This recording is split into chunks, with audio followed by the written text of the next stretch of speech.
વિદ્યાર્થી મિત્રો, આજે આપણે ડિસિઝન મેકિંગ કંટ્રોલ સ્ટ્રક્ચરના પાર્ટ 2 વિશે જોઈશું. પાર્ટ 1માં જે પ્રીવિયસ સેશન થયું એમાં આપને ખ્યાલ હશે કે આપણે ડિસિઝન મેકિંગ કંટ્રોલ સ્ટ્રક્ચર અંતર્ગત કયા કયા સ્ટેટમેન્ટ્સ સી લેંગ્વેજમાં આવે છે એ જોયા.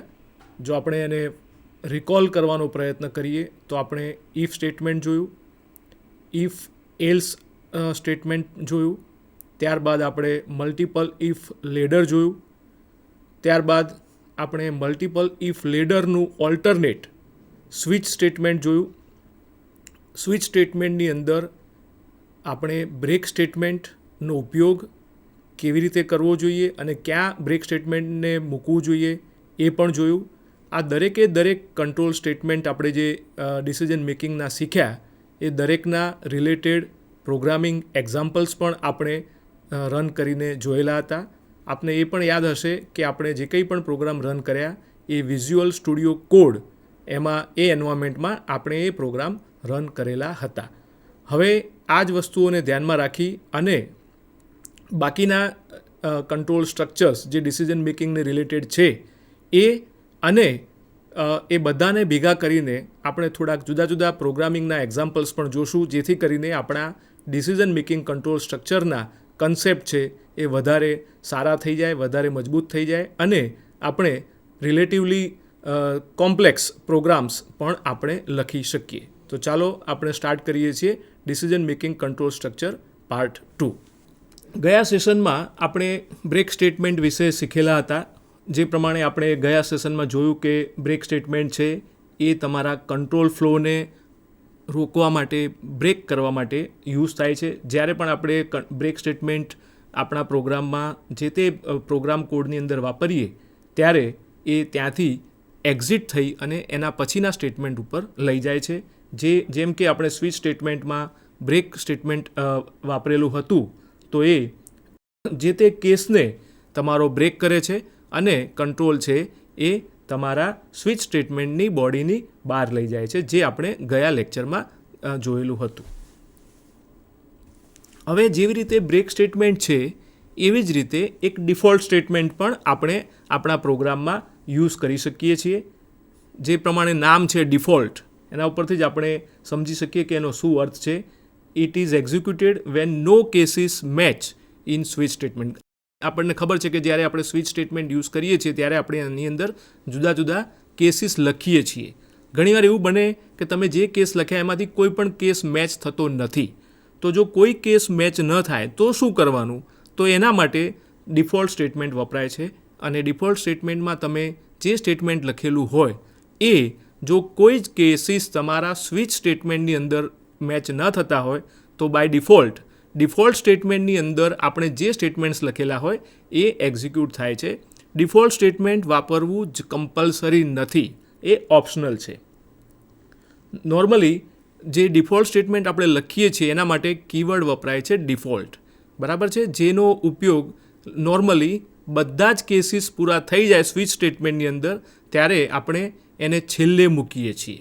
એટલે આ પણ આપણે યાદ રાખવાનું રહેશે કે ડિફોલ્ટ સ્ટેટમેન્ટ સ્વિચ સ્ટેટમેન્ટમાં બધા જ કેસીસ પૂરા થઈ જાય પછી છેલ્લે લખવામાં આવે છે. ડિફોલ્ટ સ્ટેટમેન્ટ લખવું એ ઓપ્શનલ છે, કમ્પલસરી નથી.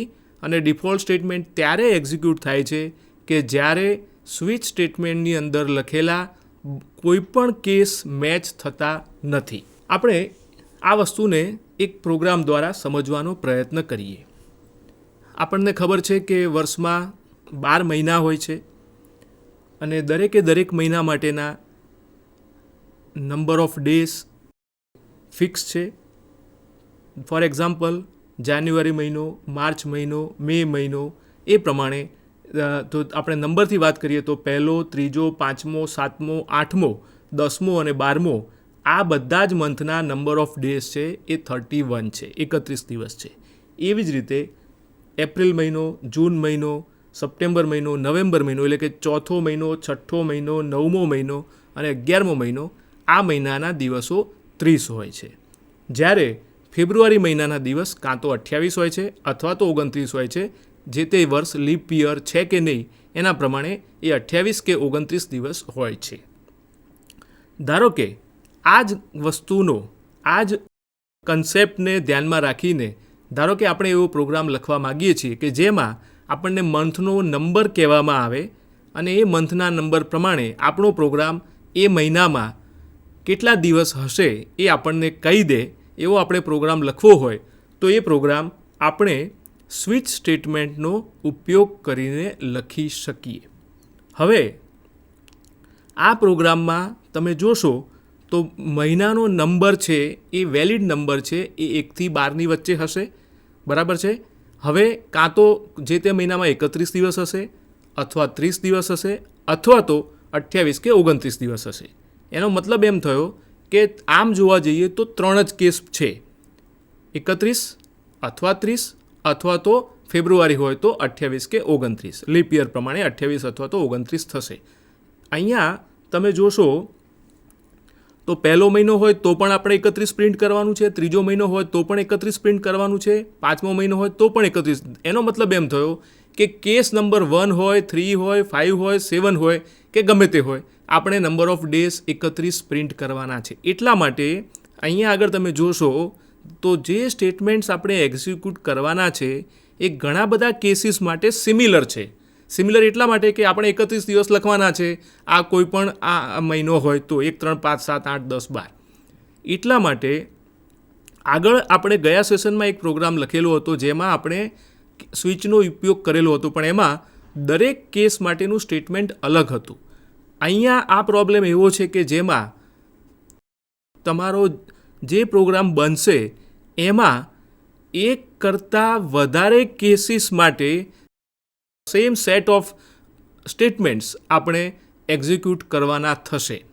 એનો મતલબ એમ થયો કે આપણે એક કરતાં વધારે કેસીસને કેવી રીતે ભેગા કરી અને એક જ સ્ટેટમેન્ટ એક્ઝિક્યુટ કરવું હોય તો એ કેવી રીતે કરી શકાય એનો ઉપયોગ જોઈશું. આ પ્રોગ્રામમાં આપણે સ્વિચ કંટ્રોલ સ્ટ્રક્ચરનો તો ઉપયોગ કરીશું જ, સાથે સાથે બ્રેક સ્ટેટમેન્ટનો પણ કેવી રીતે ઉપયોગ થાય અને ડિફોલ્ટ સ્ટેટમેન્ટનો પણ કેવી રીતે ઉપયોગ થાય એ પણ સમજવાનો પ્રયત્ન કરીશું. એટલે કહેવાનો મતલબ એમ છે કે આ પ્રોગ્રામ જે ડેઝ ઇન એ મંથ, જેમાં આપણને મંથ નંબર આપવામાં આવે તો કેટલા દિવસ છે એ મહિનાના એ આપણને કહેતો પ્રોગ્રામ તમારે લખવો હોય તો આપણે આ પ્રોગ્રામમાં સ્વિચ સ્ટેટમેન્ટ વાપરીશું, બ્રેક સ્ટેટમેન્ટ વાપરીશું અને ડિફોલ્ટ સ્ટેટમેન્ટ પણ વાપરીશું. જોઈએ કેવી રીતે આ પ્રોગ્રામ લખી શકાય. તો આ સ્ક્રીન પર તમે જોઈ શકો છો કે આપણું એક મેઇન ફંક્શન છે જેની અંદર આપણે ઇનપુટ તરીકે મંથની વેલ્યુ લેવાની છે, એટલા માટે એને આપણે ઇન્ટીજર તરીકે ડિક્લેર કરેલો છે. પછી આપણું પ્રિન્ટએફ સ્ટેટમેન્ટ છે જે એમ કહે છે કે 1 થી 12 વચ્ચેની કોઈ પણ ઇન્ટીજર વેલ્યુ આપો અને એને આપણે સ્કેનએફ સ્ટેટમેન્ટ દ્વારા મંથ નામના વેરિયેબલમાં સ્ટોર કરાવી લઈએ છીએ. બરાબર. એટલે અહીંયા સુધી ફક્ત આટલો પાર્ટ ઓફ ધી પ્રોગ્રામ છે એ મંથની વેલ્યુ કેટલી છે એને યુઝર પાસેથી માગે છે. હવે આપણું જે લોજિક છે આ પ્રોગ્રામનું, જે આગળ મેં તમને સમજાવ્યું એ નેક્સ્ટ સ્લાઇડ ઉપર આપણે સમજવાનો પ્રયત્ન કરીએ. તમે જોશો તો અહીંયા આપણે સ્વિચ સ્ટેટમેન્ટ વાપરેલું છે. તમને યાદ હશે કે સ્વિચની સિન્ટેક્સમાં સ્વિચ પછી બ્રેકેટમાં કાં તો તમારે વેરિયેબલનું નામ લખવાનું હોય છે અથવા તો એક્સપ્રેશન લખવાનું હોય છે. એટલે કે તમારું એક્સપ્રેશન અથવા તો વેરિયેબલનું નામ એની કોઈક વેલ્યુ હોય. અહીંયા આપણને ખબર છે કે મંથ નામનો વેરિયેબલ છે એ ઇન્ટીજર ટાઈપનો છે અને એની વેલ્યુ આપણે વેલિડ વેલ્યુ 1 થી 12ની વચ્ચે આપેલી છે. હવે મંથની વેલ્યુ 1 હોઈ શકે, 2 હોઈ શકે, એટલે 12 પોસિબિલિટીઝ છે. પણ આપણે અગાઉ જોઈએ પ્રમાણે પહેલો મંથ હોય, ત્રીજો મંથ હોય, 5th મંથ હોય, એ બધા કેસ માટે આપણે પ્રિન્ટ તો 31 દિવસ છે એ જ કરવાનું છે. એટલા માટે તમે અહીંયા જોઈ શકશો કે આ બધા જ કેસીસને આપણે ભેગા કર્યા છે. કેવી રીતે બરાબર સમજો. આ કેસ 1, 3, 5, 7, 8, 10 અને 12, આ બધા જ કેસીસ આપણે અહીંયા ભેગા કર્યા છે. તો તમે જુઓ કેસ 1 પછી કોલન લખ્યું છે, એના સ્ટેટમેન્ટ નથી લખ્યા અલગથી. કેસ 3 કોલન, એના સ્ટેટમેન્ટ અલગ નથી લખ્યા. ધેટ મીન્સ આપણે શું કરી રહ્યા છીએ કે આ જે મેં લાઈન અંડરલાઇન કરી છે, જે તમે સ્ક્રીન ઉપર અત્યારે જોઈ રહ્યા છો, એ બધા જ કેસીસ ભેગા કર્યા છે અને બધા માટેનું કોમન સ્ટેટમેન્ટ શું છે?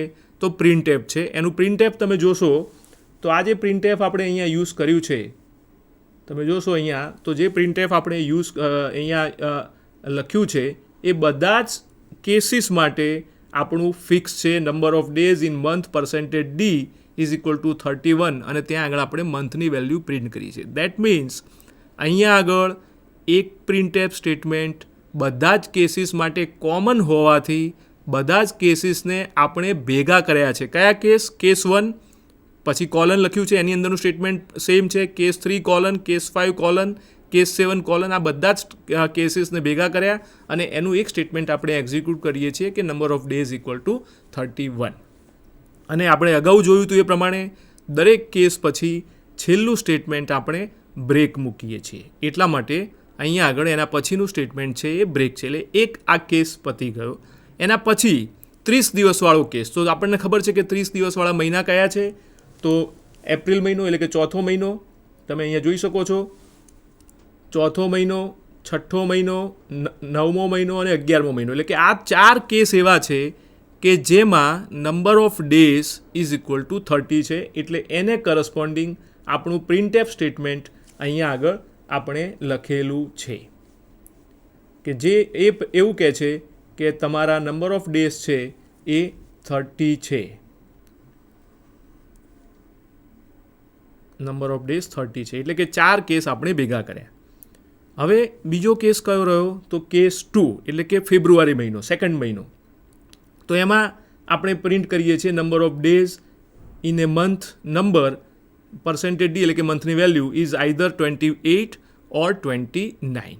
બરાબર છે? એટલે તમે આ પ્રોગ્રામમાં આપણે સ્વિચ યુઝ કર્યું છે, બ્રેક યુઝ કર્યું છે.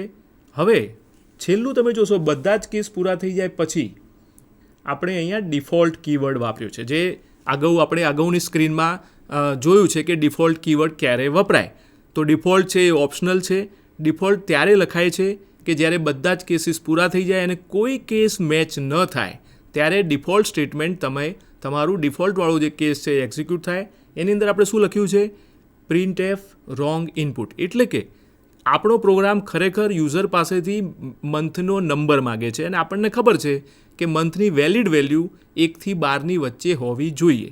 ભૂલથી યુઝર દ્વારા 1 થી 12ની રેન્જની બહારનો કોઈ નંબર ઇનપુટ કરી દેવામાં આવે તો એવા કેસમાં આપણો પ્રોગ્રામ છે એ સ્વિચ સ્ટેટમેન્ટની અંદર ડિફોલ્ટ કેસ ઉપર આવશે, કારણ કે તમારા એક પણ કેસ એમાં મેચ થતા નથી.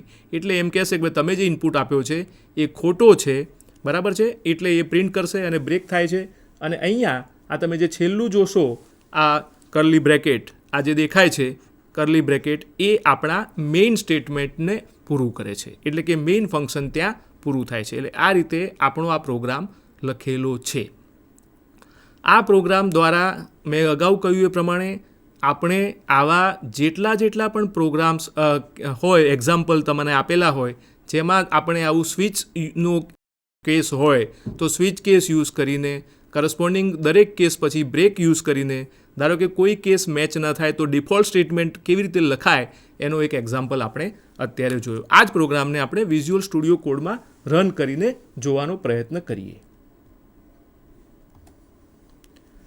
તો આ જ પ્રોગ્રામ અહીંયા આપણે લખેલો છે, જે મેં તમને સ્ક્રીન ઉપર તમને બતાવ્યો એ જ પ્રોગ્રામ અહીંયા છે. આપણે આને રન કરવાનો પ્રયત્ન કરીએ અને શું થાય છે એ જોઈએ. તમે જોઈ શકો છો અહીંયા કેસ નંબર 2 છે, કેસ નંબર 6, 9 અને 11 ભેગા કરેલા છે. બાકીના કેસને આપણે ભેગા કરેલા હતા શરૂઆતમાં. સેમ પ્રોગ્રામ છે. Let us try to run it.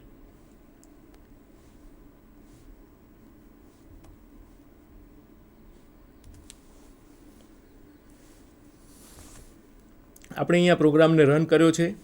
આપણને પૂછે છે give month number between 1 and 12. ધારો કે હું મંથ નંબર 12 આપું છું.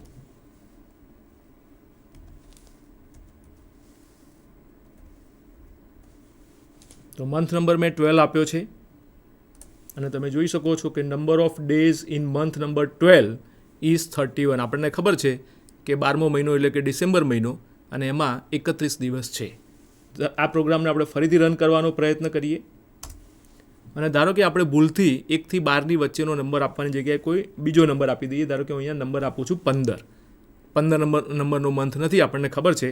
એટલે આ કેસમાં સ્વિચ સ્ટેટમેન્ટની અંદર આપણે જે છેલ્લે બધા કેસ પૂરા થયા પછી જે ડિફોલ્ટ સ્ટેટમેન્ટ લખેલું છે એ એક્ઝિક્યુટ થવું જોઈએ. તમે જોઈ શકો છો કે જ્યારે આપણે 15 નંબર આપીએ છીએ ત્યારે આપણો પ્રોગ્રામ પ્રિન્ટ કરે છે રોંગ ઇનપુટ. એટલે આ રીતે આપણે પ્રોગ્રામ લખી શકીએ. તો આ એક એક્ઝામ્પલ થયો ડેઝ ઇન એ મંથ માટેનો કે કેવી રીતે આપણે સ્વિચ કેસનો યુઝ કરી અને આપણે આ ટાઈપના પ્રોગ્રામ લખી શકીએ. આપણે આગળ વધીએ. આપણે જુદી જુદી ટાઈપના સ્ટેટમેન્ટ જોયા છે. એક સ્ટેટમેન્ટ જે સી લેંગ્વેજ પ્રોવાઈડ કરે છે એ જેને ગો ટુ સ્ટેટમેન્ટ કહેવામાં આવે છે. ગો ટુ સ્ટેટમેન્ટ છે એ અનકન્ડિશનલ બ્રાન્ચિંગ છે.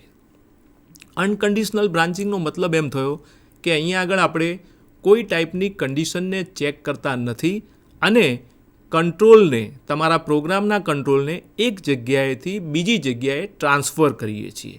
એટલા માટે વિધાઉટ ચેકિંગ કન્ડિશન જ્યારે આપણે કંટ્રોલને એક સ્ટેટમેન્ટમાંથી બીજી જગ્યાએ લઈ જતા હોઈએ તો એને અનકન્ડિશનલ બ્રાન્ચિંગ કહેવાય. અત્યાર સુધીમાં જે આપણે ઇફ જોયું, ઇફ એલ્સ જોયું, સ્વિચ જોયું તો બધા જમાં આપણને ખબર છે કે બ્રેકેટમાં આપણે કન્ડિશન લખતા હતા અને કન્ડિશનને આપણે ચેક કરતા હતા અને કન્ડિશન સાચી છે કે ખોટી એના કરસ્પોન્ડિંગ જે તે તમારો કંટ્રોલ ફ્લો થતો હતો. જ્યારે આ ગો ટુ છે એ અનકન્ડિશનલ બ્રાન્ચિંગ મિકેનિઝમ કહેવામાં આવે છે. હવે આપણને ખબર છે કે સી લેંગ્વેજ છે એ સ્ટ્રક્ચર્ડ પ્રોગ્રામિંગ લેંગ્વેજ છે અને સ્ટ્રક્ચર્ડ પ્રોગ્રામિંગ લેંગ્વેજમાં ગો ટુ સ્ટેટમેન્ટનો ઉપયોગ કરવાનું મોટે ભાગે આપણે એવોઇડ કરીએ છીએ. પણ as a student of C programming subject આપણને એ ખબર હોવી જોઈએ કે ગો ટુ સ્ટેટમેન્ટ કેવી રીતે વાપરી શકાય આપણા પ્રોગ્રામમાં. બરાબર છે. એટલા માટે અત્યારે આપણે સી લેંગ્વેજમાં ગો ટુ સ્ટેટમેન્ટ વાપરીએ છીએ. પણ નોર્મલ પ્રોગ્રામિંગ પ્રેક્ટિસમાં પ્રોફેશનલ પ્રોગ્રામર્સ ગો ટુ સ્ટેટમેન્ટનો ઉપયોગ કરવાનું એવોઇડ કરે છે. બરાબર. કારણ કે જે કામ તમે ગો ટુ સ્ટેટમેન્ટથી કરી શકો છો એ જ કામ આપણે બાકીના જે કંટ્રોલ સ્ટ્રક્ચર શીખ્યા છીએ એનાથી પણ આપણે કરી શકીએ છીએ. એટલા માટે ગો ટુ છે એને એવોઇડ કરવું જોઈએ. પણ અત્યારે આપણે ગો ટુ ખરેખર કેવી રીતે કામ કરે છે એ સમજવાનો પ્રયત્ન કરીએ. તો જો આપણે ગો ટુ સ્ટેટમેન્ટ વાપરવું હોય, જેમ આપણે બાકીના બધા જ સ્ટેટમેન્ટ્સ માટે આપણે એની સિન્ટેક્સ શીખ્યા એ જ રીતે તમારે જો ગો ટુ સ્ટેટમેન્ટ વાપરવું હોય તો તમારે એને કેવી રીતે વાપરવાનું એ શીખી લેવું પડે. તો તમે જોશો તો અહીંયા આગળ આપણે ગો ટુ લખ્યું છે અને એના પછી લખ્યું છે લેબલ. લેબલ એટલે જે યુઝર ડિફાઇન્ડ કોઈક નામ. બરાબર. અહીંયા મેં લેબલ લખ્યું છે. It can be any user defined name. So where label is a valid C identifier followed by colon symbol and after the colon there can be any valid C statement like એટલે કે તમારે જો તમે go to અને એના પછી કોઈ label લખેલું હોય તો તમારા પ્રોગ્રામમાં ક્યાંક આ ટાઈપનું સ્ટેટમેન્ટ પણ લખાયેલું હોવું જોઈએ. કેવું? તમે જે લેબલ વાપર્યું છે એ લેબલ પછી કોલન સિમ્બોલ તમે જોઈ શકો છો કોલન અને પછી તમારે કયા સ્ટેટમેન્ટ એક્ઝિક્યુટ કરવા છે એ સ્ટેટમેન્ટના નામ. બરાબર છે. એટલે કે ગો ટુ જ્યારે તમે વાપરતા હોવ ત્યારે ગો ટુ પછી કોઈક લેબલ આવે અને તમારા પ્રોગ્રામના પાર્ટમાં ક્યાંક તમારું લેબલ હોવું જોઈએ જેની પાછળ કોલન લખેલું સિમ્બોલ હોવો જોઈએ અને એ લેબલ પછી તમે જે સ્ટેટમેન્ટ્સ એક્ઝિક્યુટ કરાવવા માગતા હો એ સ્ટેટમેન્ટ્સનું લિસ્ટ આવે. બરાબર છે. એટલે આ થઈ ગો ટુ સ્ટેટમેન્ટની સિન્ટેક્સ. ફરીથી ગો ટુ પછી કોઈ લેબલ આવે, જે લેબલ છે એ આઈડેન્ટિફાયર છે, યુઝર ડિફાઇન્ડ છે અને તમારા પ્રોગ્રામમાં લેબલ કોલન કરીને કંઈક લખેલું તમારા પ્રોગ્રામમાં ક્યાંક આ વસ્તુ હોવી જોઈએ. તો તમારું ગો ટુ સ્ટેટમેન્ટ છે એ બરાબર કામ કરશે. ઓકે. હવે ગો ટુ સ્ટેટમેન્ટ છે એમાં તમે જો મેં કહ્યું એ પ્રમાણે ગો ટુ પછી આપણે કોઈક લેબલ વાપરીએ છીએ. હવે મેં એમ પણ કહ્યું કે તમારું જે લેબલ છે તમારા પ્રોગ્રામમાં ક્યાંક હોવું જોઈએ. હું કહું છું કે ક્યાંક, એનો મતલબ એમ થયો કે લેબલ તમે ગો ટુ સ્ટેટમેન્ટ પછી તમારા એના પાછળના જે સ્ટેટમેન્ટ આવતા હોય ત્યાં તમારું જે લેબલ મળે. ફોર એક્ઝામ્પલ તમે અહીંયા જોઈ શકો છો, આ પોર્શનની વાત કરી રહ્યો છું હું અહીંયા. તો તમે જુઓ કે પહેલાં આપણે લખ્યું ગો ટુ લેબલ, બરાબર, અને પછી થોડાક સ્ટેટમેન્ટ જાય છે અને પછી તમારું લેબલ એકચ્યુઅલી એન્કાઉન્ટર થાય છે કે લેબલ કોલન લખેલું સ્ટેટમેન્ટ મળે છે. તો આ ટાઈપનું જો તમે ગો ટુ સ્ટેટમેન્ટ યુઝ કરતા હો તો એને ફોરવર્ડ રેફરન્સ કહેવાય. બરાબર, ફોરવર્ડ રેફરન્સ એટલે શું? પહેલાં ગો ટુ સ્ટેટમેન્ટ આવે અને લેબલને કરસ્પોન્ડિંગ તમારા સ્ટેટમેન્ટ્સ જે એક્ઝિક્યુટ કરવાના છે એ તમારા પ્રોગ્રામમાં ગો ટુ લખ્યું છે એની પછીના સ્ટેટમેન્ટમાં જોવા મળે તો એને ફોરવર્ડ રેફરન્સ કહેવાય. બરાબર, એટલા માટે ગો ટુ સ્ટેટમેન્ટમાં ને તમે બે રીતે વાપરી શકો, ફોરવર્ડ રેફરન્સ અને બેકવર્ડ રેફરન્સ. આ જે એક્ઝામ્પલ જોયો એ ફોરવર્ડ રેફરન્સનો છે. બીજો એક એક્ઝામ્પલ જોઈએ તો અહીંયા તમે જોશો તો આ પાર્ટની જ્યારે આપણે વાત કરીએ ત્યારે ધારો કે આ તમારા પ્રોગ્રામનો કોઈક પાર્ટ છે તો તમે જોશો અહીંયા તો પહેલાં તમારું લેબલ મળે છે, લેબલને કરસ્પોન્ડિંગ સ્ટેટમેન્ટ મળે છે. બરાબર છે, તમે જોઈ શકો છો અહીંયા લેબલ કોલન અને સ્ટેટમેન્ટ છે અને તમે જેમ તમારા પ્રોગ્રામમાં નીચે જતા જાઓ એમ પાછળ તમને જે સ્ટેટમેન્ટ તમે એન્કાઉન્ટર કરો અને પછી તમને ક્યાંક ગો ટુ સ્ટેટમેન્ટ લખેલું જોવા મળે છે. બરાબર, એટલે આ રીતનું તમને જોવા મળે તો it is called as backward reference. કેમ બેકવર્ડ રેફરન્સ? કારણ કે તમે જ્યાં ગો ટુ લેબલ લખ્યું અને તમારે એનાથી ઉપર જવું પડે છે એટલા માટે એને બેકવર્ડ રેફરન્સ કહે. તમે પહેલાં ગો ટુ લખ્યું હોય અને પછી લેબલનું એન્કાઉન્ટર થતું હોય તો એને બેકવર્ડ રેફરન્સ કહેવાય. કહેવાનો મતલબ એમ છે કે ગો ટુ સ્ટેટમેન્ટમાં તમે જે લેબલને જ્યાં તમે જે લેબલ ઉપર તમારા પ્રોગ્રામના ફ્લોને લઈ જવા માગો છો એ એની પહેલાં મળે છે કે પછી મળે છે એ પ્રમાણે એને ફોરવર્ડ રેફરન્સ, બેકવર્ડ રેફરન્સ એ પ્રમાણેના નામ આપેલા છે. ઓકે, આનો એક એક્ઝામ્પલ જોવાનો પ્રયત્ન કરીએ. ગો ટુ સ્ટેટમેન્ટનો ઉપયોગ કરીને પ્રોગ્રામમાં આપણે કેવી રીતે કરી શકીએ. એક સિમ્પલ પ્રોગ્રામ જોવાનો સમજવાનો પ્રયત્ન કરીએ. ધારો કે આપણને sum of first n integer numbers શોધવાના કયા હોય.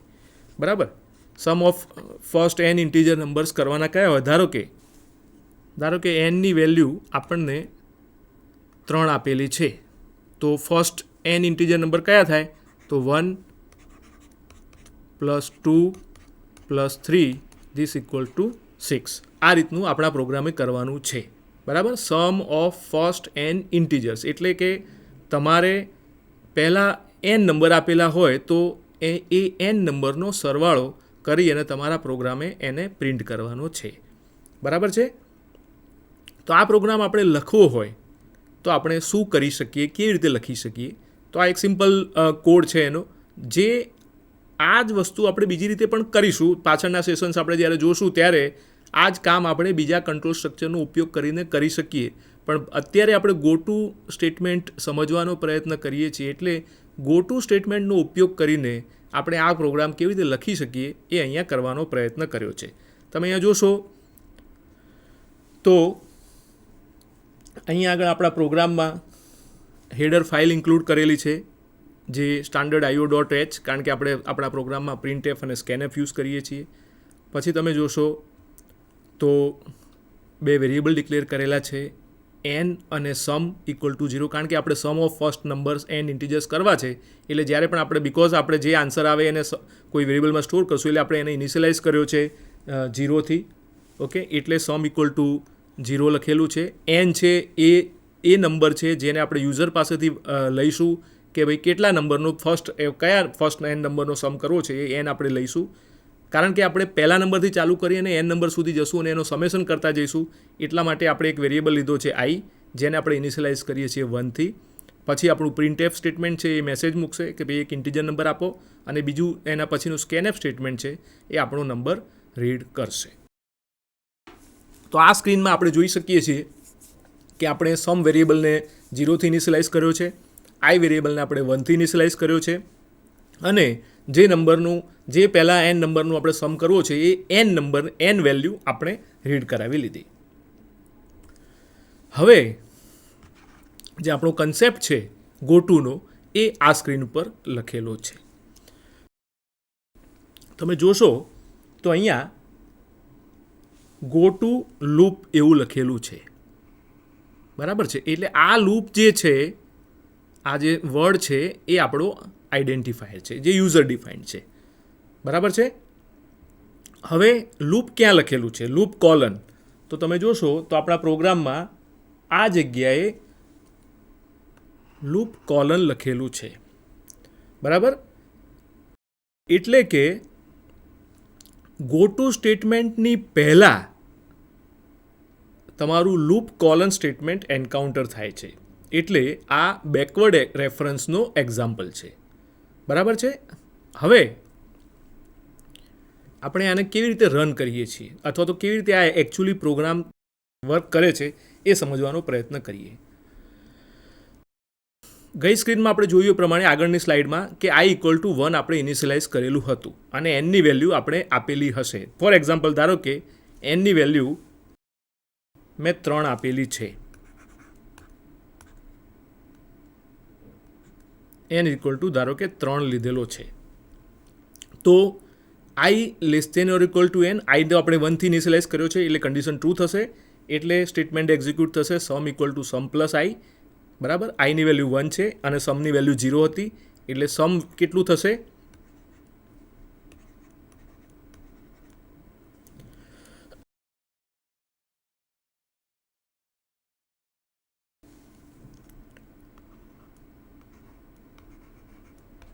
સમની વેલ્યુ 0 + 1 એટલે 1 થશે. પછી i ++ એટલે આઈની વેલ્યુ 2 થશે.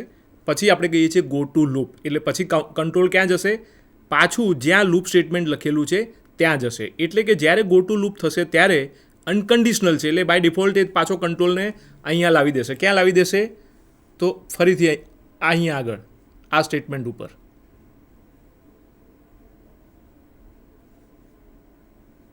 ફરીથી અહીંયા આગળ ઇફ આગળ આપણે પાછા આવી જઈશું અને ફરીથી ચેક કરશું. હવે આઈની વેલ્યુ 2 થઈ ગઈ છે, તો 2 <= 3, યસ. તો ફરીથી પાછું sum = sum + i થશે. જૂની વેલ્યુ સમની 1 છે અને +1 કરશો એટલે એ થશે 3. એટલે સમની નવી વેલ્યુ થશે કેટલી? 1 હતી એની જગ્યાએ 1 + 2 = 3 થશે. ફરીથી પાછું i ++ થશે, એટલે આઈની વેલ્યુ 2 હતી, હવે 3 થઈ. ફરીથી પાછું ગો ટુ લૂપ ઉપર જઈશું, એટલે ફરીથી પાછું ઇફ સ્ટેટમેન્ટ એક્ઝિક્યુટ થશે. ઇફ i <= 3, તો આઈની વેલ્યુ 3 છે અને <= n એટલે 3, કન્ડિશન ટ્રુ છે. એટલે ફરીથી પાછું sum = sum + i થશે. તમે અહીં જોશો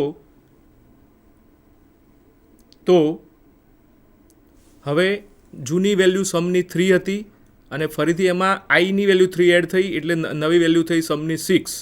પછી i ++ એટલે કે આઈની વેલ્યુ 4 થશે. ફરીથી પાછું go to loop statement execute થશે. ફરીથી પાછા ઇફ ઉપર આવીશું અને ત્યાં આગળ આઈની વેલ્યુ 4 થઈ ગઈ છે, એનની વેલ્યુ 3 હતી. i એટલે કે 4 <= 3, that condition will become false. અને એટલે કંટ્રોલ છે એ આ ઇફ સ્ટેટમેન્ટ પૂરું થાય એના પછીના સ્ટેટમેન્ટ એટલે કે અહીંયા printf ઉપર આવશે અને એ સ્ટેટમેન્ટ એક્ઝિક્યુટ થશે અને પ્રિન્ટ થશે sum of first %d integers એટલે કે ફર્સ્ટ n ઇન્ટીજર્સ = sum, એટલે કે nની વેલ્યુ જો આપણે 3 આપેલી હશે તો સમની વેલ્યુ આપણને 6 મળશે. આ રીતે આ પ્રોગ્રામ રન થશે. તમે અહીંયા બરાબર જુઓ કે ગો ટુ પછી આપણે કોઈ કન્ડિશન લખતા નથી, એટલે કે અનકન્ડિશનલ લૂપિંગ થઈ રહ્યું છે. એટલે આ જે છે એ ગો ટુ સ્ટેટમેન્ટ છે એ અનકન્ડિશનલ તમારું કંટ્રોલને ટ્રાન્સફર કરવા માટે વપરાય છે. આ જ પ્રોગ્રામ આપણે રન કરીને જોવાનો પ્રયત્ન કરીએ.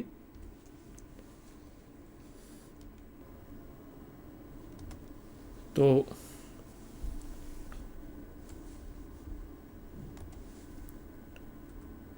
આપણે અહીંયા જોઈ શકીએ આ પ્રોગ્રામને.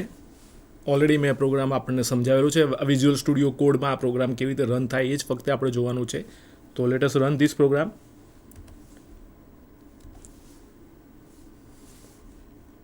ધારો કે હું ઇનપુટ આપું છું 3, બરાબર છે. તો જવાબ આવે છે કે first sum of first 3 integers is equal to 6. ધારો કે આ પ્રોગ્રામને આપણે ફરીથી રન કરીએ અને નંબર આપું છું ધારો કે 10. તો 10 તમારા ફર્સ્ટ 10 ઇન્ટીજર્સ છે એનો સમ થાય 55. આપણને ખબર છે કે sigma n is equal to n into બ્રેકેટમાં n+1 બ્રેકેટ પૂરું ડિવાઇડેડ બાય 2, એટલે કે n વેલ્યુ ધારો કે 10 આપેલી હોય તો 10 ઇન્ટુ 11 ડિવાઇડ બાય 2 કરીએ એટલે આપણને 55 મળે. આ રીતે આ પ્રોગ્રામ આપણો વર્ક કરે છે. સો આપણે આ પ્રોગ્રામ જોઈ લીધો, sum of first n integers. Go ટુનો ઉપયોગ કરીને આપણે કેવી રીતે આ પ્રોગ્રામ બનાવી શકીએ એ આપણે જોવાનો અને એને સમજવાનો પ્રયત્ન કર્યો. હવે એક થોડોક વધારે કોમ્પ્લેક્સ પ્રોગ્રામ બનાવવાનો પ્રયત્ન કરીએ કે જેમાં આપણો જે પ્રોગ્રામ છે એ મેનુ ડ્રીવન પ્રોગ્રામ બને, બરાબર. એટલે કે આપણને જુદા જુદા ઓપ્શન્સ આપેલા હોય અને એ ઓપ્શન્સ પ્રમાણે આપણે જે ઓપ્શન સિલેક્ટ કરીએ એ પ્રમાણેનું કામ આપણો પ્રોગ્રામ કરે. એવું તમારે કરવું હોય તો આપણે એક પ્રોગ્રામ સ્વિચનો ઉપયોગ કરીને ફરીથી બનાવી શકીએ. આપણા પ્રોગ્રામનું ટાઇટલ એવું છે કે write a menu driven program to perform the arithmetic operations addition, subtraction, multiplication, division and the modulo operator that is percentage. આપણને ખબર છે કે મોડ્યુલો ઓપરેટર એ આપણને રિમાઇન્ડર આફ્ટર ડિવિઝન, એટલે કે કોઈ નંબરને ડિવાઈડ કર્યા પછી જે શેષ વધે છે એ આપણને શોધી આપે છે. પ્રોગ્રામ આપણે કેવી રીતે બનાવવાનો છે તો એ આપણને મેનુ ઓફ એરિથમેટિક ઓપરેશન્સ બતાવશે સ્ક્રીન ઉપર અને આપણને યુઝરને પૂછશે કે તમારે શું કરવું છે અને જે ઓપ્શન એણે આપ્યો એ પ્રમાણે આપણા પ્રોગ્રામે જે નંબર્સ આપેલા હોય એ 2 નંબર ઉપર સરવાળો, બાદબાકી, ગુણાકાર, ભાગાકાર કે શેષ શોધવા માટેનું કામ કરવાનું અને જે આન્સર આવે એને સ્ક્રીન ઉપર બતાવવાનું. આ કામ આપણા પ્રોગ્રામે કરવાનું છે. કેવી રીતે કરી શકાય સમજવાનો પ્રયત્ન કરીએ. તો અહીંયા આ સ્ક્રીન ઉપર તમે જોઈ શકો છો કે આપણે જે ફાઇલ્સ ઇન્ક્લુડ કરવાની જરૂર હોય, હવે એને હું રિપીટ નથી કરતો કારણ કે તમારા બરાબર ધ્યાન પર આવી ગયું છે કે આપણે જે ફાઇલ્સ ઇન્ક્લુડ કરવાની હોય એને કરસ્પોન્ડિંગ આપણી જે સ્ટાન્ડર્ડ IO.h ઇન્ક્લુડ કરી છે. પછી આપણું મેઇન ફંક્શન છે. મેઇન ફંક્શનમાં આપણી પાસે તમે જોશો તો 3 વેરિયેબલ છે. પહેલું વેરિયેબલ ચોઇસ છે. પછી જે 2 નંબર ઉપર આપણે કામ કરવા માગીએ છીએ એક્સ અને વાય આપેલા છે, એટલે કે એક્સ અને વાય છે એ 2 નંબર ઉપર આપણે સરવાળા, બાદબાકી, ભાગાકાર જે કંઈ કરવું છે એ કરીશું અને શું કરવાનું છે એને આપણે ચોઇસ નામના વેરિયેબલમાં લઈશું. હવે તમે સરવાળો, બાદબાકી, ગુણાકાર, ભાગાકાર જે કંઈ પણ કરો તો એક્સ અને વાય ઉપર જે ઓપરેશન કરશો તો એનો જવાબ પણ કંઈક આવશે. તો એને સ્ટોર કરવા માટે એને આપણે વેરિયેબલ લીધો છે ANS નામનો. એટલે આ ANS વેરિયેબલ છે એ ANS વેરિયેબલ છે જેમાં આપણે આન્સર સ્ટોર કરીશું અને પછી તમે જોશો તો પ્રિન્ટએફની સિક્વન્સ છે. તો જે આખું મેનુ છે આપણે એ ડિસ્પ્લે કરવું છે એ લખેલું છે. પહેલું પ્રિન્ટએફ છે મેનુ ઓફ ઓપરેશન્સ, પછી એમનેમ જ લાઈન દોરેલી છે. પછી તમારે જો એડિશન કરવું હોય તો 1 લખેલો છે, એટલે કે યુઝરે જો એડિશન કરવું હોય તો 1 પ્રેસ કરશે, સબટ્રેક્શન કરવું હશે તો 2 પ્રેસ કરશે, મલ્ટિપ્લિકેશન કરવું હોય તો 3 પ્રેસ કરશે, ડિવિઝન કરવું હોય તો 4 પ્રેસ કરશે અને જો મોડ્યુલો ડિવિઝન એટલે કે રિમાઇન્ડર આફ્ટર ડિવિઝન શોધવું હશે તો એ 5 પ્રેસ કરશે. બરાબર. એટલે તમે જોશો તો આ જે પ્રિન્ટએફ સ્ટેટમેન્ટ્સ અહીંયા મૂકેલા છે અહીંથી ચાલુ કરીને અહીં સુધીના એ તમારું મેનુ ડિસ્પ્લે કરે છે. અને આપણે એમ કહ્યું છે કે ગીવ યોર ચોઇસ, એટલે જે યુઝર છે એ એની ચોઇસ આપશે અને ચોઇસ આપ્યા પછી એ વેરિયેબલને આપણે ચોઇસ નામના વેરિયેબલમાં સ્ટોર કરીએ છીએ. બરાબર. અહીં આગળ આપણે વેરિયેબલમાં સ્ટોર કરીએ છીએ અને પછી એ પણ પૂછી લે છે કે કયા 2 નંબર ઉપર કામ કરવું છે. એ 2 નંબરને આપણે એક્સ અને વાયમાં સ્ટોર કરાવી દઈએ છીએ. ઓકે, તો આ સ્ક્રીનમાં આપણે જોયું એ પ્રમાણે આપણે યુઝર પાસેથી ચોઇસ લઈ લીધી, જેને આપણે ચોઇસ નામના વેરિયેબલમાં સ્ટોર કરી દીધું, અને એણે કયા બે નંબર ઉપર ઓપરેશન કરવું છે એ પણ આપણે એક્સ અને વાય નામના વેરિયેબલમાં લઈ લીધું છે. હવે આ જે કંઈ પણ ચોઇસ લીધેલી છે, તમે જોશો તો અહીંયા પોસિબિલિટી કેટલી છે ચોઇસ વેરિયેબલની વેલ્યુ 1, 2, 3, 4, 5, આ 5 વેલિડ વેલ્યુ છે. એટલે કે આ પ્રોગ્રામ આપણે સ્વિચ સ્ટેટમેન્ટનો યુઝ કરીને લખી શકીએ. તો સ્વિચ સ્ટેટમેન્ટ કેવી રીતે વાપર્યું છે એ આપણે નેક્સ્ટ સ્લાઇડમાં જોઈએ. તમે જોઈ શકો છો કે સ્વિચ પછી આપણે અહીંયા ચોઇસ લખ્યું છે, બરાબર. એટલે સ્વિચ પછી આપણને ખબર છે કે વેરિયેબલ અથવા તો એક્સપ્રેશન આવે. હવે આપણને ખબર છે કે જો વેલ્યુ 1 હોય તો એ સમેશન માટેની છે, તો આપણે શું કરવા માગીએ છીએ, એક્સ પ્લસ વાય કરીને ANSમાં સ્ટોર કરી દઈએ છીએ અને પછી એમ કહીએ છીએ કે બ્રેક. દરેક કેસ પછી બ્રેક સ્ટેટમેન્ટ લખેલું છે, બરાબર. સિમિલરલી કેસ 2 હોય તો એ માઇનસ માટેનું છે, એટલા માટે એક્સ માઇનસ વાયને આપણે ANSમાં સ્ટોર કરી દીધું અને એ કેસ પૂરો કરવા માટે છેલ્લું સ્ટેટમેન્ટ લખ્યું 2 બ્રેક. પછી જો વેલ્યુ 3 હોય, ઇનપુટ તરીકે 3 હોય, એનો મતલબ કે યુઝર છે મલ્ટિપ્લિકેશન કરવા માગે છે, મલ્ટિપ્લિકેશન કર્યું અને આન્સરમાં સ્ટોર કરી દીધો અને એને કરસ્પોન્ડિંગ લખ્યું બ્રેક. હવે ધારો કે કેસ 4 છે જે ડિવિઝન માટેનો છે. હવે જો ડિવિઝન કરવું હોય તો વાયની વેલ્યુ 0 ન હોવી જોઈએ, કારણ કે ડિવાઈડ બાય 0 એરર આવે. એટલે જો વાયની વેલ્યુ એટલા માટે અહીંયા કેસ 4માં આપણે શું કર્યું છે કે સીધે સીધું એક્સ ડિવાઈડ બાય વાય કરી અને એના આન્સરમાં સ્ટોર નથી કરતા, એની જગ્યાએ આપણે ચેક કરીએ છીએ કે વાયની વેલ્યુ 0 છે.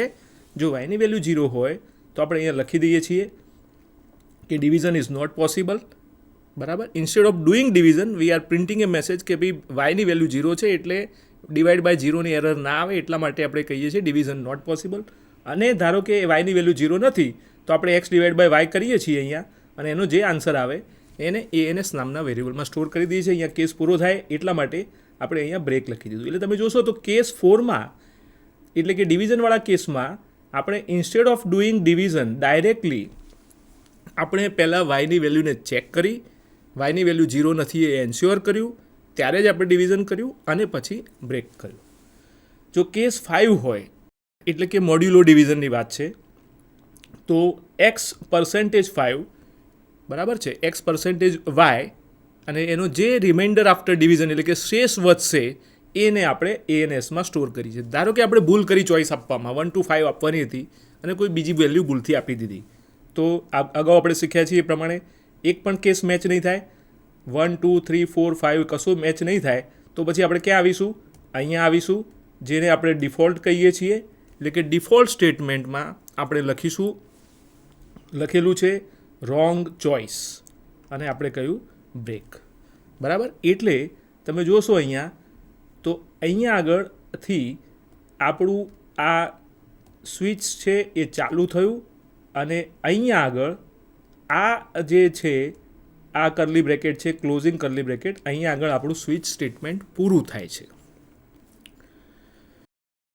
બરાબર છે. હજુ આપણે આન્સર પ્રિન્ટ નથી કર્યો, કારણ કે આપણે દરેકમાં શું કર્યું છે, કેસ 1 હોય તો ANSમાં સ્ટોર કર્યું, કેસ 2 હોય તો પણ ANSમાં સ્ટોર કર્યું. હજુ આપણે આન્સર પ્રિન્ટ કરવાનો બાકી હતું, એટલે એને આપણે સ્વિચની બહાર જઈને એક કોમન પ્રિન્ટ રાખ્યું છે, જે અહીંયા આગળ તમે જુઓ તો આપણે અહીંયા ચેક કરીએ છીએ, if choice is not equal to 4 and y not equal to 0, તો આપણો આન્સર અહીંયા પ્રિન્ટ કરીએ છીએ આ રીતે, answer is equal two this, બરાબર છે.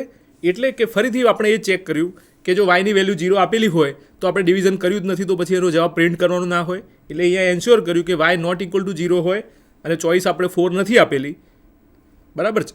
તો એવા કેસમાં આપણો આન્સર પ્રિન્ટ કરી દેવાનો છે અને અહીંયા તમારું અહીં તમે જોશો તો અહીં તમારું મેઇન ફંક્શન છે એ અહીંયા પૂરું થાય છે. એટલે આ રીતે આપણો આ સિમ્પલ પ્રોગ્રામ છે. તમને આ રીતે થોડોક આઈડિયા આવી જશે. હવે આપણે 2-3 જુદી જુદી ટાઈપના એક્ઝામ્પલ લીધા. ગયા સેશનમાં તમને ખબર હોય તો આપણે ડે ઓફ વીક લીધેલું હતું, પછી મંથ નંબર આપેલો હોય એના નંબર ઓફ ડેઝ શોધવાના હોય, અથવા તો આવો કોઈ મેનુ ડ્રીવન પ્રોગ્રામ તમારે એરિથમેટિક ઓપરેશન માટેનો બનાવવો હોય તો આ સ્વિચ સ્ટેટમેન્ટનો ઉપયોગ કરીને આપણે બનાવી શકીએ. આ પ્રોગ્રામને રન કરવાનો પ્રયત્ન કરીએ.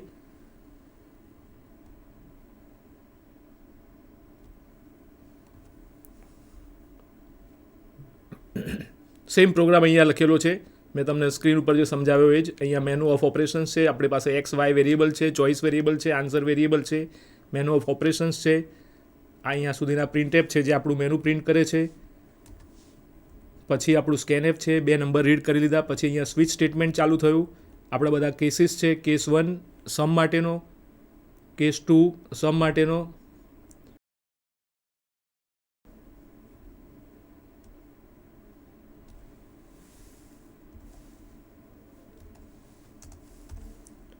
Case 2, case 3, case 4, case 5 default statement જો કોઈ કેસ મેચ ના થાય તો, અને પછી આપણું પ્રિન્ટિંગ છે. આ રીતનો આપણો પ્રોગ્રામ છે.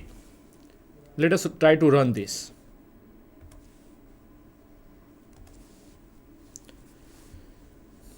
તો તમે જોઈ શકો છો કે આપણને આપણા પ્રોગ્રામે મેનુ બતાવ્યું છે, મેનુ ઓફ ઓપરેશન્સ,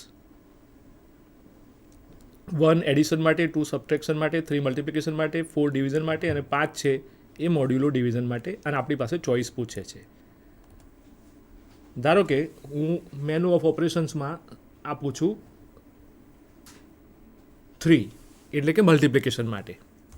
તો કયા 2 નંબર ઉપર મારે કામ કરવું છે એ નંબર હું આપું છું.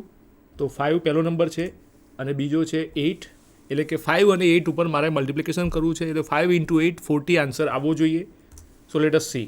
સો યુ કેન સી કે આપણને આપણો પ્રોગ્રામ છે એ 5 અને 8 ઉપર આપણા મેનુ પ્રમાણે આપણે 3 સિલેક્ટ કરેલું હતું, 3 એ મલ્ટિપ્લિકેશન માટે છે, એટલે 5 × 8 કર્યું અને આપણને 40 જવાબ મળ્યો. ધારો કે આપણે એવું કોઈક બીજો ઓપ્શન આપીએ, આ પ્રોગ્રામને ફરીથી રન કરીએ અને હું 1 to 5 ચોઇસ આપવાની જગ્યાએ ભૂલથી 7 નંબરની ચોઇસ આપું છું. બરાબર. ધારો કે મેં નંબર આપ્યા 4 અને 6.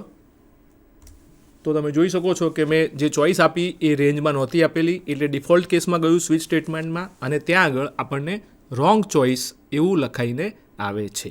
એટલે આ રીતે આપણે મેનુ ડ્રીવન પ્રોગ્રામ લખી શકીએ. એટલે આ રીતે તમે આપણે આજે ડિસિઝન મેકિંગ જે કંટ્રોલ સ્ટ્રક્ચર્સ છે એને આપણે બધા જોયા, અને બધા જ ડિસિઝન મેકિંગ કંટ્રોલ સ્ટ્રક્ચરને આપણે સમજવાનો પ્રયત્ન કર્યો, એને પ્રોગ્રામમાં કેવી રીતે એનો ઉપયોગ કરી શકાય એ જોયું. બરાબર ફરીથી યાદ કરાવીએ તમને કે જે પણ તમારે ડિસિઝન મેકિંગ કંટ્રોલ સ્ટ્રક્ચર્સ તમારા પ્રોગ્રામમાં વાપરવા છે એની આપણને સિન્ટેક્સ ખબર હોવી જોઈએ. સિન્ટેક્સને કરસ્પોન્ડિંગ તમારા જે પ્રોગ્રામ તમે બનાવવા માગો છો એનું લોજિક તમારી પાસે ક્લિયર હોવું જોઈએ, અને એ લોજિકને કરસ્પોન્ડિંગ ફ્લોચાર્ટ અથવા તો આલ્ગોરિધમ હોય તો એને આપણે સિન્ટેક્સનો બરાબર ઉપયોગ કરી અને આપણે આના ડિસિઝન મેકિંગ કંટ્રોલ સ્ટ્રક્ચર્સનો યુઝ કરીને આપણે પ્રોગ્રામ બનાવી શકીએ. ફરીથી એક વસ્તુ ફરીથી તમારા યાદ લાવી દઉં કે મલ્ટિપલ ઇફ લેડર જે છે એ જ્યારે તમારે વધારે પડતા કેસીસને મેનેજ કરવાના થાય ત્યારે અગાઉ કહ્યું હતું એ પ્રમાણે મલ્ટિપલ ઇફ લેડર વાપરવાની જગ્યાએ સ્વિચ કેસ વાપરવું એ વધારે એડવાઇઝેબલ છે, કારણ કે તમે એનાથી તમારા પ્રોગ્રામના ફ્લોને વધારે સારી રીતે તમારા પ્રોગ્રામને મેનેજ કરી શકો છો, તમારા કોડને તમે સારી રીતે મેનેજ કરી શકો છો, અને આપણો પ્રોગ્રામ છે એ થોડોક મેનેજેબલ લાગે, અને એમાં ભવિષ્યમાં કોઈ અપડેશન્સ કરવાના આવે, કોઈ ઓલ્ટરેશન કરવાના આવે તો એ ઇઝી થઈ જાય છે. એટલે આ વસ્તુ ધ્યાનમાં રાખવી. તમે જોશો તો આની અંદર આપણે બધા જુદા જુદા કંટ્રોલ સ્ટ્રક્ચર જોયા, સાથે સાથે બ્રેક સ્ટેટમેન્ટ પણ જોયું, ડિફોલ્ટ પણ જોયું. બ્રેક સ્ટેટમેન્ટ તમે બરાબર યાદ રાખ્યું હશે કે બ્રેકને અત્યારે આપણે સ્વિચ સ્ટેટમેન્ટના જુદા જુદા કેસીસ લખ્યા ત્યાં આગળ વાપર્યું, અને દરેક કેસ પૂરો થાય પછી છેલ્લું સ્ટેટમેન્ટ આપણે બ્રેક લખ્યું. એ સિવાય આપણે એક ડિફોલ્ટ પણ સ્વિચની અંદર લખ્યું.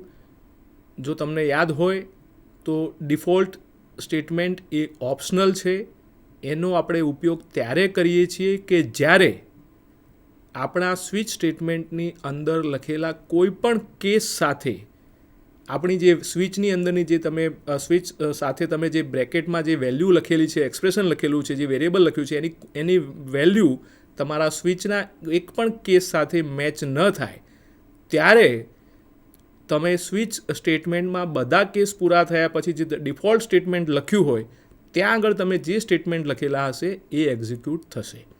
અને સ્વિચની અંદર ડિફોલ્ટ લખવું ઓપ્શનલ છે પણ એ એડવાઇઝેબલ છે એટલા માટે કે કારણ કે ઘણીવાર એવું બનશે કે તમે જે કેસીસ વિચારી રહ્યા છો એના કરતાં જુદું વેલ્યુ તમારા વેરિયેબલની હોય ત્યારે તમારા પ્રોગ્રામે શું કરવું એ જો ડિફોલ્ટ કેસમાં આપણે કવર કરી લઈએ તો આપણો પ્રોગ્રામ છે એ વધારે સારી રીતે કામ કરે છે એવું આપણે કહી શકીએ. એ સિવાય આપણે આજે ગો ટુ સ્ટેટમેન્ટ પણ શીખ્યા. મેં કહ્યું એ પ્રમાણે ગો ટુ છે એ અનકન્ડિશનલ બ્રાન્ચિંગ સ્ટેટમેન્ટ છે.